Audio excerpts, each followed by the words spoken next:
Eu já vou começar com polêmica, porque em 2 dias, desde o lançamento, a Carta à Democracia que nós trouxemos aqui ontem no programa já ultrapassou as 250 mil assinaturas. Banqueiros, empresários, artistas, advogados, integrantes da magistratura e também do Ministério Público estão entre os autores e os signatários. Valdemar da Costa Neto, presidente do PL, partido pelo qual o presidente Jair Bolsonaro tenta a reeleição, prometeu que o resultado das urnas serão respeitados. A declaração foi feita, inclusive, durante visita ao ministro Edson Fachin, que preside o Tribunal Superior Eleitoral. Numa conversa com apoiadores, hoje pela manhã no portão do Palácio da Alvorada, o presidente Jair Bolsonaro falou o que acha em relação ao Manifesto pela Democracia. Vamos conferir. Você pode ver essa leva de carta aos brasileiros da democracia, os banqueiros estão patrocinando. É o Pix que eu dei na paulada neles, os bancos digitais também que nós facilitamos. Nós estamos tirando, está acabando com o monopólio de bancos. Verdade. Estão perdendo o poder. Carta pela democracia. Qual a ameaça que eu estou oferecendo para a democracia? Muito bem, inclusive eu já vou abrir a enquete de hoje do portal da Jovem Pan News para você correr no site da PAN, votar, participar, e é justamente sobre isso. Você acha que o presidente da República age contra a democracia? Sim ou não? Seu voto, jovempan.com.br. Eu vou trazendo um resultado parcial ao longo do nosso programa. Boa tarde, senhores. Fábio Piperno, Marco Antônio, o nosso Rodrigo Constantino já por aqui, Jorge Serrão. Consta, boa tarde. Vou começar por você hoje, porque eu vi que você está bravo no Twitter em relação a essa carta à democracia e eu quero entender por quê. Boa tarde, Paulo. Boa tarde a todos. Não, bravo de forma alguma. Eu estou rindo, né? Porque é um espetáculo patético, uma cartinha de desesperados tucanos. É disso que se trata. Uma elite, né, que se acostumou com o Brasil que dividia o poder apenas entre a esquerda, da coloração mais tucana ou da coloração mais radical do PT, mas sempre deixando a direita do lado de fora, a democracia de gabinete administrada, sem participação do povo mesmo, a mídia bastante hegemônica com a visão de esquerda sem o contraditório, né, sem as redes sociais para furar essa bolha. E claro, tapete vermelho, muitas regalias, muitos privilégios para essa elite. Então, na verdade, é isso. É uma carta de grito dos desesperados clamando pelo retrocesso, pelo regresso a um Brasil que não existe mais, porque essa bolha ela foi furada, né? Então, de novo, entre os signatários nós temos um fundador do PT. Vamos defender a democracia ao lado do partido que defende a ditadura cubana, a ditadura venezuelana. Quer dizer, não tem nenhum bom senso nisso. A pergunta feita pelo presidente permanece sem resposta, né? Qual ameaça concreta eu estou oferecendo à democracia? Criticar as urnas? Ataque às urnas eletrônicas? Isso não é resposta, né? Então, de novo, carece de fundamento.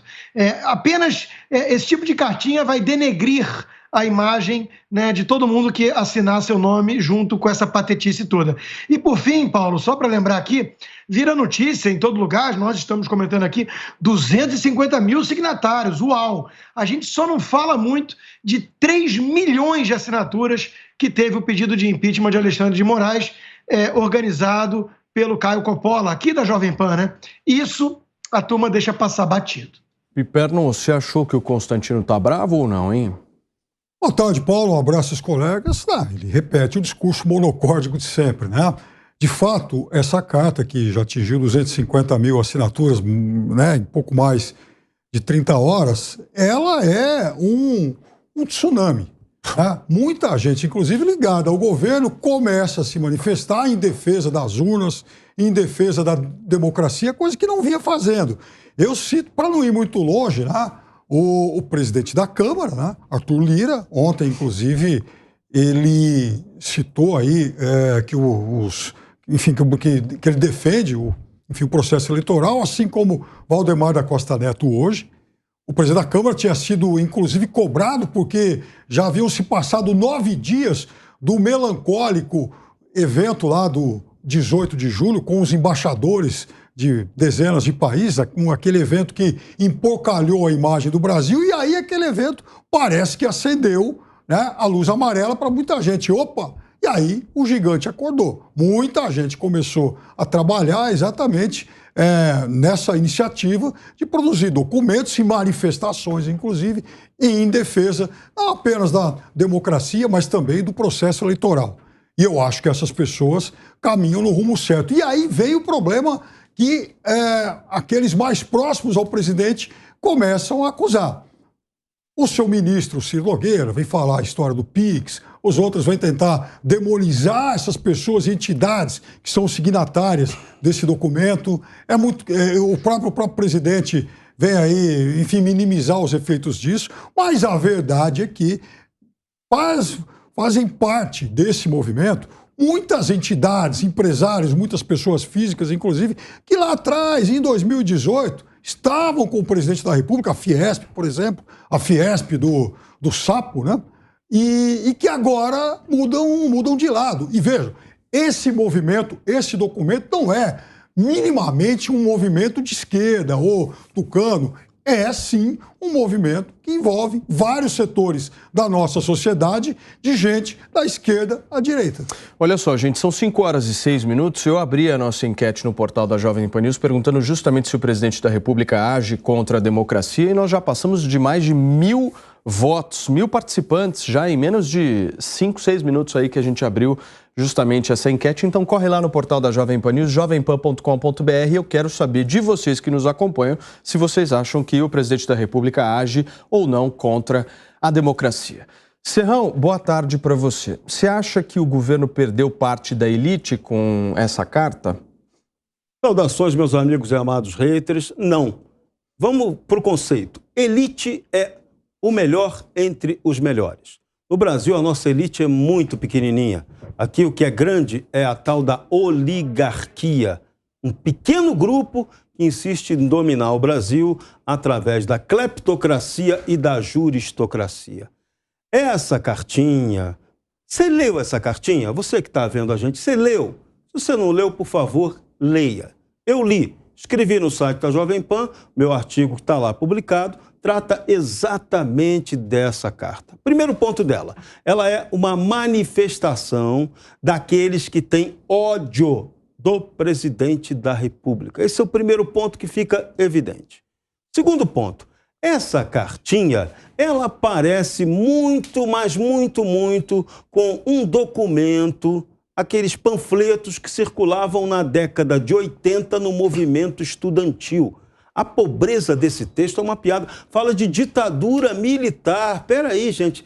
Vamos olhar para frente? Vocês querem falar de democracia olhando para frente? E esse texto não diz o que é democracia. Democracia pressupõe segurança jurídica. Democracia é segurança do direito. Democracia é o exercício da razão pública para a prática da justiça, que tem que ser baseada em quê?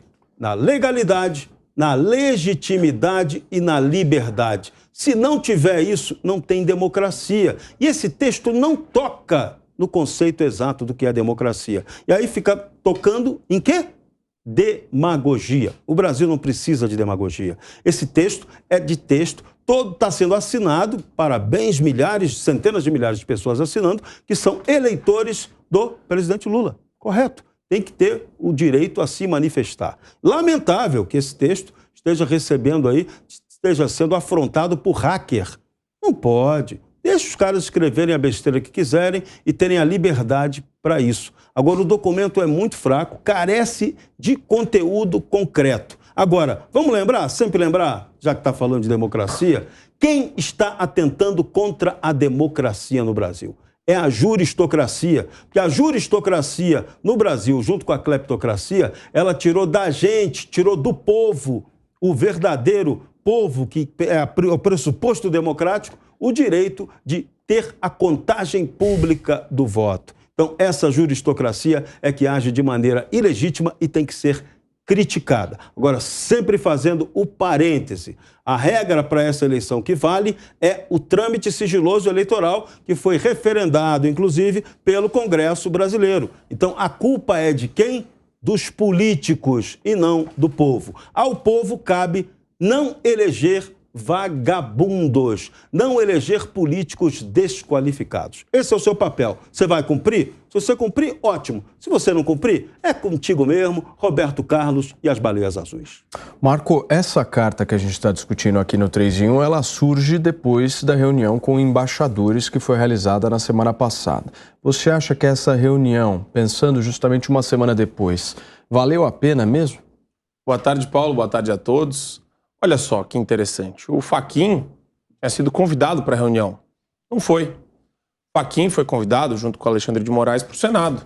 Não foram. Eles não foram eleitos. Eles são ministros. Eles não têm voto popular. Eles não têm voto ou expressividade do ponto de vista de legitimidade popular. O que eles têm? Eles têm cargos. Eles são servidores públicos com cargos. Até os 75 anos de idade, ficarão lá no Supremo Tribunal Federal. Isso é preocupante por quê? Porque atos antidemocráticos foram realizados, foram perpetrados por ministros do Supremo Tribunal Federal. Só que quando você vai, Paulo, no meio da Faculdade de Direito, seja da PUC, USP, GV, você vai encontrar pessoas que dependem da validação desses ministros, que dependem de uma mesa de doutorado, de uma banca de doutorado, que às vezes é montada por esses ministros. Livros, obras coletivas que são feitas, que são publicadas, dentro da perspectiva de estar junto com o ministro, receber o ministro para um congresso, estar do lado do ministro na mesa de um congresso, de um simpósio.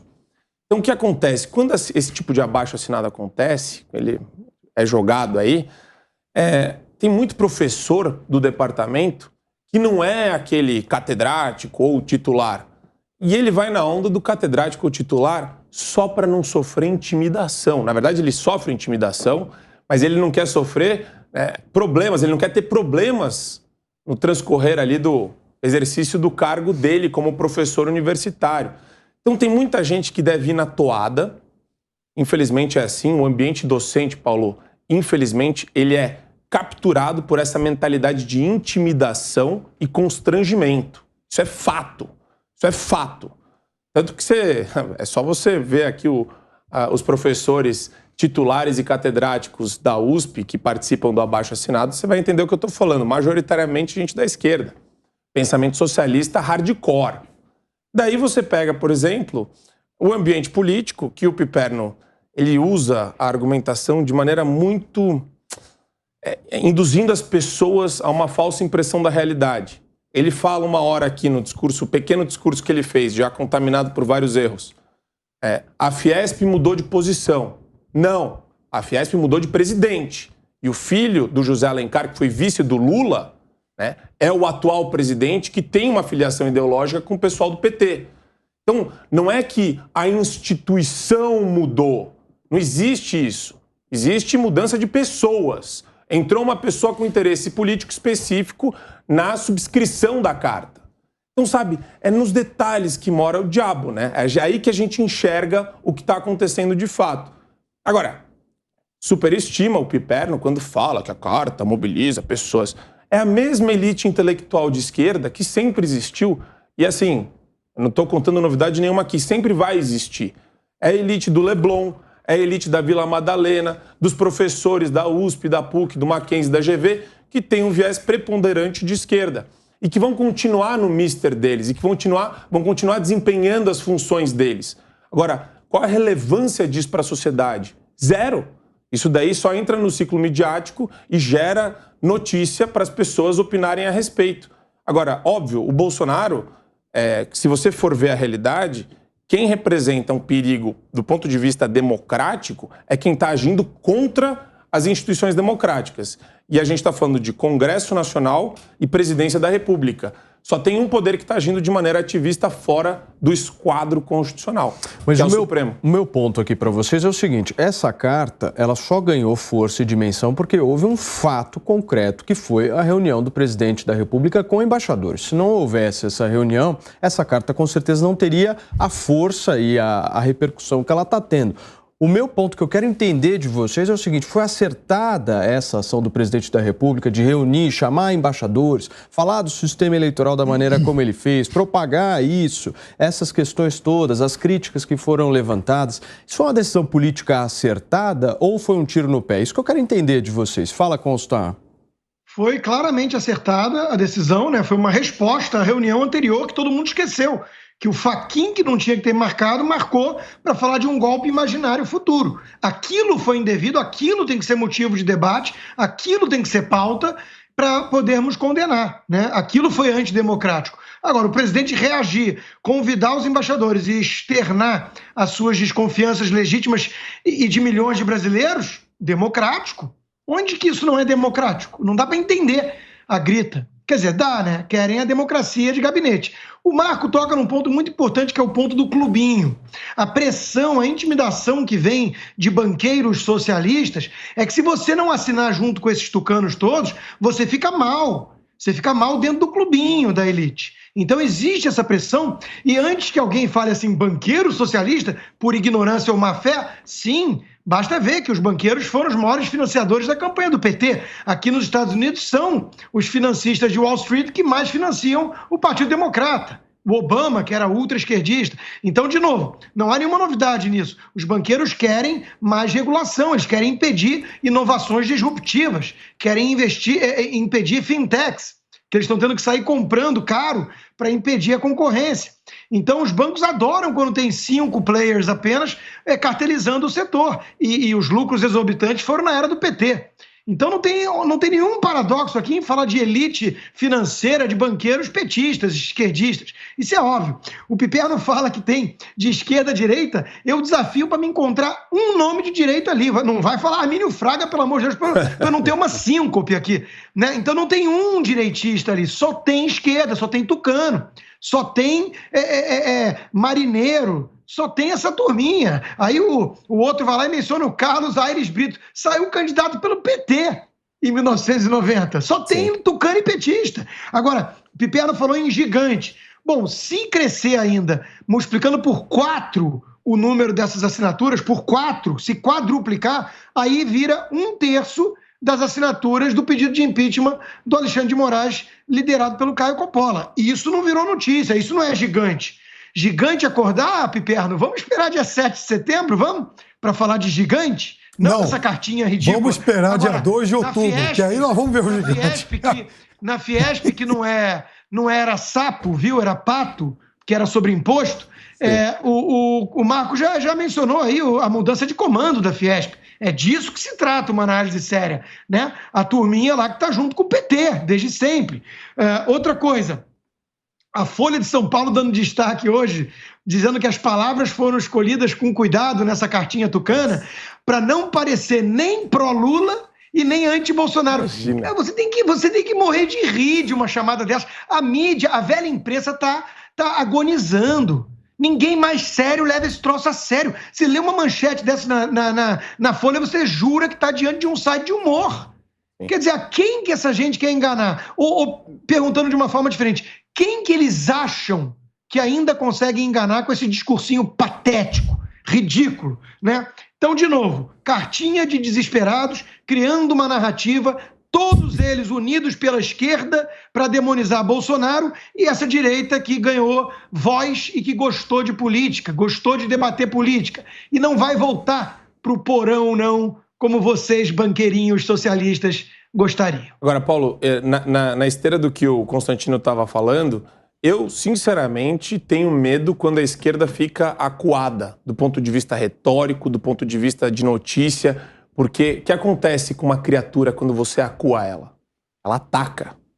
Ela ataca e a esquerda não mensura o grau de ataque. Então começa aquela velha história que a gente vai ver no período eleitoral. Começa pessoa lá nos rincões do Brasil com símbolo nazista no braço, aí você descobre que aquilo foi auto-infligido, começa aquele papo de existem grupos extremistas de apoio ao presidente. Então, sabe, começa um negócio que eles são craques em fazer, que é implementar a cultura do medo e a ideia de que a direita usa o discurso de ódio. Não tem absolutamente nada disso nos últimos 3 anos, Só que, lembrando de 2018, na pré-campanha do Bolsonaro, e antes, quando ele fez a campanha, a única coisa que eles falavam era: Bolsonaro vai aniquilar homossexuais, população LGBT, negros. Eles colocaram isso na mídia diariamente. Isso daí é que a memória das pessoas... O pessoal não tem paciência para debate político. Tem gente que me assiste debatendo com o Piperno, às vezes não tem paciência. O 3 em 1 também, muita gente eu escuto, né, falando, pô, a hora que o Piperno começa a falar, eu desligo, porque eu não tenho paciência. Só que é importante lembrar como a mídia é corrompida por ideologia quando eles fazem esse jogo sujo. E não existe retratação alguma. Depois que o Bolsonaro foi eleito, não teve zero retratação com relação a isso. Falaram que o Bolsonaro ia perseguir homossexuais, né? Quer dizer, confundiram um cara com a varíola dos macacos. Não, e olha aqui, olha a fake news da cartinha. Vamos lá. Olha o que está escrito lá. Ao invés de uma festa cívica, estamos passando por um momento de imenso perigo para a normalidade democrática, risco às instituições da República e insinuações de desacato ao resultado das eleições. Esse texto bate em Bolsonaro. Olha o que fala mais.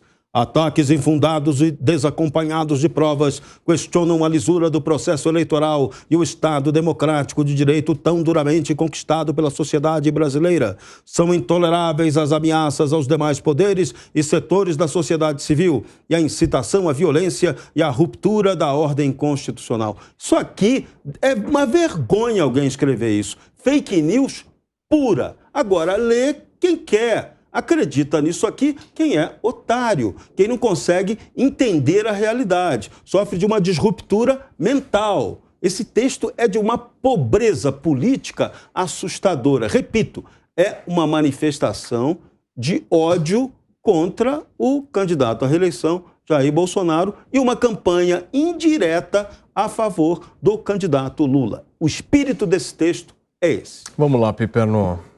Não, eu estou aqui acompanhando atentamente, porque, claro que... Pois é, imagina, você é uma pessoa muito sagaz, Paulo. Eu bato o olho em vocês. Mais sagaz entre nós cinco aqui, porque você realmente é muito observador e tal. E assim, veja, até por parte dos dois porta-vozes mais radicais da extrema-direita bolsonarista aqui, a gente sempre ouve assim, um tremendo show de desrespeito, agressões aí, a qualquer coisa que não seja bolsonarismo. Ou seja, aí pode valer, por exemplo, você é extremamente discordial nas mensagens, nas menções, por exemplo, que você faz a mim, mas eu deixo passar. Mas então, e aí a gente ouve, por exemplo, enfim, agressividade, né? Agora contra banqueiros, contra a Fiesp. A Fiesp, aliás, Marco, não houve nada de monocrático. Não é porque o presidente é o filho do Zé Alencar que ele falou assim, olha, a partir de agora nós vamos apoiar tudo quanto fosse, enfim, manifestação contra o presidente Bolsonaro. Foi feita uma assembleia popular. De contas, ele não é o presidente. Há 10 anos, pelo menos, Piperno. 10 anos que eu critico. A Fiesp clama por subsídio, juros baixos. É verdade. O Steinbrück é a cara da Fiesp. O Ciro Gomes. Nacional Desenvolvimentismo. E Paulo Scaff é um bolsonarista. Tem de tudo. Um bolsonarista de 4 costados, como a gente conhece. Então agora tem de tudo, cara pálida. Então, no momento de assinar a cartinha, porque agora a Fiesp tem uma nova orientação, porque o filho do Zé Alencar está lá. Mas no passado, quando o Paulo Scaff apoiava... Para com os rodeios e vamos para coisa concreta. Me dá o nome de um cara de direita na carta, Deixa eu seguir aqui para falar coisa importante e tal. Qual ameaça concreta o Bolsonaro está fazendo na democracia? Vamos lá, Piperno. Um nome de direita. Ô, Constantino, tem gente até do agronegócio lá, Constantino. Para. Nome de direito. Para, Constantino. Tem gente lá do... Bom, mas aí, por exemplo, você tem o Grupo Suzano, que está lá, que tem pessoas, inclusive, que apoiou aí o outro lado da eleição de 2018. Você tem o Grupo Clabin, está lá. Então, você tem gente de muitas vertentes. Mas o fato é que, é claro que faltam 62 dias. E os caras estão intranquilos e cada vez mais com a faca nos dentes, porque sabem que a situação eleitoral está muito difícil, a ponto, por exemplo, de Arthur Lira aparecer para defender o nosso sistema eleitoral. Agora o presidente também, o Valdemar, defendendo o sistema eleitoral. Você não ouve, por exemplo, nenhuma voz da cúpula militar apoiando aquele evento deprimente lá na segunda-feira passada. Então, veja, o presidente está ficando isolado demais. E olha, várias notas de jornais por aí dão conta de que até mesmo o senador Flávio Bolsonaro não gostou daquele evento. E ele não apareceu nenhuma vez daquele dia para cá para apoiar aquela reunião do pai dele com os embaixadores. Então, vejam só o tamanho do isolamento. Mas é claro que ainda há porta-vozes muito fiéis, né? O Consta, deixa eu só fazer uma provocação aqui para vocês, porque o Consta fala que não existem nomes de direita nesse manifesto, mas eu quero trazer um raciocínio aqui para vocês e que vocês possam me responder. O presidente da República não vai vencer as eleições somente com quem é de direita. Você concorda, Constantino? Ele precisa agregar o centro, porque se ele permitir que o centro vá com o Lula, ele perdeu a eleição. Não faz sentido. Não, Paulo, esse ponto que você traz é importante. O presidente tem que acenar mais para os independentes, para os indecisos e para a turma moderada de centro, que não confundir, por favor, com o MDB e Simone Tebet, né? Com os auto-intitulados centro-democráticos e tudo mais. O presidente precisa suavizar a mensagem, precisa se comunicar com essa turma. Isso aí tá certo. Só que isso não tem nada a ver com dizer que a cartinha dos tucanos, do clubinho da elite, dos banqueiros saudosistas, fala em nome dessa turma toda. Não fala. Não fala. Então, uma coisa é o presidente acenar para esse público. Outra coisa é o presidente se importar com cartinha de petistas enrustidos. Porque isso é petista enrustido. Então, são duas coisas diferentes. São duas coisas bem diferentes. De novo, né? O Piperno, ele vai pela tangente, ele foge. Agora ele conseguiu, na narrativa pipérnica, colocar o Flávio Bolsonaro constrangido com a reunião do pai. Por que não falou? De novo, é a lógica pipérica. O detetive chega, encontrou algum fio de cabelo? Não, prende o careca da esquina. Né? Por que o Flávio não saiu falando um monte de coisa sobre isso? O Piperno induz que até o Flávio ficou constrangido com o pai. Insinuou, afirmou, para ser mais direto.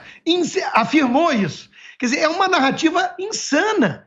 Nós estamos diante de uma narrativa insana. E ele fala que está batendo desespero no Bolsonaro, que estaria isolado. Vamos ver dia 7 de setembro o isolamento. Não, vamos ver dia 2 de outubro. 2 de outubro. Vamos falar de pesquisa. Daqui 66 dias. 7 de setembro. É anterior. Vamos ver 7 de setembro. Peraí, deixa eu entender. A carta de 250 mil pessoas pesa porque são 250 mil pessoas. 7 de setembro pula e vamos lá para o dia 2 de outubro. É essa a lógica pipérica. É uma coisa insana, nós estamos lidando aqui com uma coisa circense. Agora, só para fechar, né? Por favor. De novo, Paulo, essa turma está desesperada e aí o Piperno inverte tudo e fala que o presidente está desesperado e isolado. Tem pesquisa hoje, nós vamos comentar da pesquisa modal ou não? Marco Antônio primeiro. Nessa linha, eu acho interessante as palavras que são utilizadas no debate, sem ser descortês com o Piperno, porque eu admiro o trabalho que ele faz aqui de antagonista. Acho bonito. Ele é um bom lutador.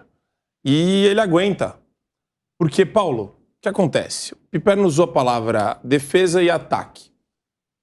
Isso é uma tática que a imprensa utiliza para manipular discurso, manipular o debate público. Porque quando o Bolsonaro critica, a gente já falou isso, a imprensa diz que ele está atacando, ao invés de usar qualquer outro tipo de palavra para trabalhar a manchete. Então Bolsonaro ataca e assim vai. O que acontece? Quando eles falam em defesa, você está se defendendo de um ataque. E você, do ponto de vista psicológico, projeta na cabeça das pessoas a existência de uma luta. Então, essa luta é como se estivesse em jogo, a luta pela democracia. O Bolsonaro ataca as instituições e ele é o grande protagonista, o grande vilão, né, da democracia para a grande imprensa. O que acontece? Eu acho que isso ele está contribuindo para o emburrecimento do debate público. É pernicioso, a gente denunciou aqui já várias vezes, mas eu acho uma maneira burra de enxergar a manifestação do Bolsonaro. Bolsonaro, ele questiona, ele levanta dúvidas a respeito. É diferente de atacar. Agora, eu nunca vi, Paulo, uma esquerda tão autoritária a ponto de você levantar dúvidas sobre transparência de processo eleitoral e o pessoal mudar isso como se fosse ataque, transmutar isso daí para ataque. Você entende, Sendo Paulo? que eles desconfiavam também, Marco. Eles desconfiavam também no passado. Desconfiava. Então, é uma coisa, se você parar para analisar, deixa o furor de lado, Piperno, dá 2 passos para trás e analisa. Você fala, poxa, olha como eu estou agindo de maneira autoritária. Qualquer tipo de questionamento do meu oponente, eu viro e falo, você não pode nem perguntar. Confia, cale-se, confie, fique quieto. E pare de falar isso para a população também. Ninguém tem o direito de questionar. Você entende como isso é autoritário, como isso é feio? Até para a democracia, para a defesa da democracia. Então, de duas uma. Ou esse pessoal da esquerda presume que todo mundo é idiota, burro, desqualificado, incompetente e é massa de manobra pura, ou, né, a gente está aqui olhando realmente o viés autoritário que está sendo colocado em pauta hoje no Brasil. Eu vou chamar o VAR para o ponto grave dessa carta. Insisto, o ponto mais grave dessa carta não é o seu teor ideológico. Essa carta é uma manifestação perigosa de um regime ilegítimo, a juristocracia, um regime não eleito, um poder judiciário com seus membros, com seus advogados de grandes bandidos, muito bem remunerados, defendendo um sistema que é antidemocrático para o brasileiro. Esse é o ponto assustador desse documento. Essa carta, ela tem um jeitinho brasileiro tupiniquim autoritário. Ela não está trabalhando com a verdadeira democracia, que eu insisto, a verdadeira democracia é dar direito ao povo de ter liberdade, legalidade e legitimidade no processo político. O juristocrata não é político, está fazendo política indevidamente. Isso não é bom para o Brasil, muito pior ainda para a construção de um processo democrático.